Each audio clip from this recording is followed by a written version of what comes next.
যে যোৱা প্ৰায় লোকসভা নিৰ্বাচনৰ সময়ৰ পৰা মই বিজেপিত যাম বুলি বা বিজেপিলৈ আহিব লাগে বুলি বা উপমুখ্যমন্ত্ৰী দিম বুলি এই ধৰণৰ বিভিন্ন আলোচনা চলি আছে আৰু লোকসভা নিৰ্বাচনৰ সময়ত মুখ্যমন্ত্ৰী ডাঙৰীয়াই ৰাজহুৱাকৈ ঘোষণা কৰিছিলে যে ভূপেন বৰা আহিলে উপমুখ্যমন্ত্ৰী বনাম, যিটো কাৰণে মই গুৱাহাটী উচ্চ ন্যায়ালয়ত এটা মানহানি কেছ সেই সময়ত দিবলগীয়া এটা পৰিস্থিতি হৈছিল।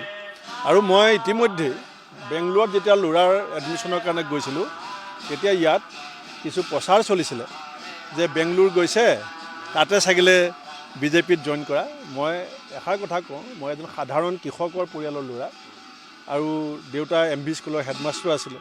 খুব সাধাৰণভাৱে গাঁৱৰ এটা পৰিৱেশত ডাঙৰ হৈ পেলাই অসমৰ ৰাজনীতিত এটা নিজৰ জেগা নিজৰ স্থান এটা মই সৃষ্টি কৰিবৰ কাৰণে ৰাইজৰ আশীৰ্বাদ আৰু মৰমত সমৰ্থ হৈছোঁ। আৰু সেইকাৰণে মই সদায় কৈ আহিছোঁ যে অসমৰ মানুহে বেয়া পোৱা, অসমৰ মানুহে মোৰ প্ৰতি যিটো বিশ্বাস আৰু আস্থা ৰাখিছে, যিটো মৰম আৰু আশীৰ্বাদ ৰাখিছে, সেইখিনি কমিব পৰা কোনো কাম মই কেতিয়াও নকৰোঁ, কোনো কাম নকৰোঁ। বিজেপিয়েও মোক কৈছে আহক, কংগ্ৰেছৰো 2-4জন, কংগ্ৰেছৰ নাই, মোৰ ৰাজহুৱাভাৱে কৈছে, আপোনালোকে দেখিছে, মোক কোনো ভিতৰুৱাকৈ কোনো যোগাযোগ কৰা নাই। ৰাজহুৱাকৈ 2-4জনে বিজেপিয়ে কৈছে আৰু আমাৰ কংগ্ৰেছৰো 2-4জনে ভিতৰুৱাকৈ উলিয়াই দিয়ে যাবগৈ বুলি। গতিকে এইটো এনেকুৱা নহয় যে ক'ৰবাত যোগাযোগ আছে, এচাম অত্যুৎসাহী মানুহ থাকে আৰু তাতে 2-এটা পৰ্টেল টিভিয়ে সেইটো আগভাগ লয় মানে, আৰু সেই 2-এটা পৰ্টেলে মোক আগৰ পৰাই বেয়া পায়। গতিকে তাৰ মাজত মই এষাৰ কথাই কৈ গ'লোঁ যে যিটো অসমৰ ৰাজনীতিত যোৱা 4টা বছৰে চৰকাৰখনক সন্মুখৰ পৰা ৰাইজৰ কণ্ঠ হিচাপে যিখিনি কথা মই ক'ব লাগে সেইখিনি মই একেবাৰে খোলাখুলিকৈ নিৰ্ভীকভাৱে মই ৰাজহাড় পোন কৰি কৈ আহিছোঁ। এতিয়া মোৰ 55 বছৰত ভৰি দিব, এতিয়া মই ৰাজহাড় বেকা কৰি মানে এনেকৈ কথা কোৱাৰ বয়স আৰু সময় নাই।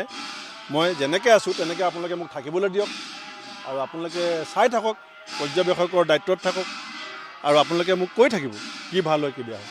যে মোৰ বিহপুৰীয়া মোৰ কৰ্মভূমি, ৰঙানদী মোৰ জন্মভূমি। মই বিহপুৰীয়াক কেতিয়াও পাহৰিব নোৱাৰোঁ, বিহপুৰীয়াক কেতিয়াও পাহৰিব নোৱাৰোঁ, কাৰণ বিহপুৰীয়া নোহোৱা হ'লে আজি হয়তো মোৰ এই পৰিচয় নহ'লে।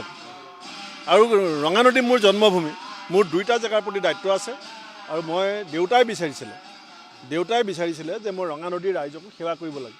সেই সুযোগ মই এইবাৰ বিচাৰিছোঁ, দলে আৰু ৰাইজে নিশ্চয় দিব আৰু সেই সুযোগ সদব্যৱহাৰ কৰিম।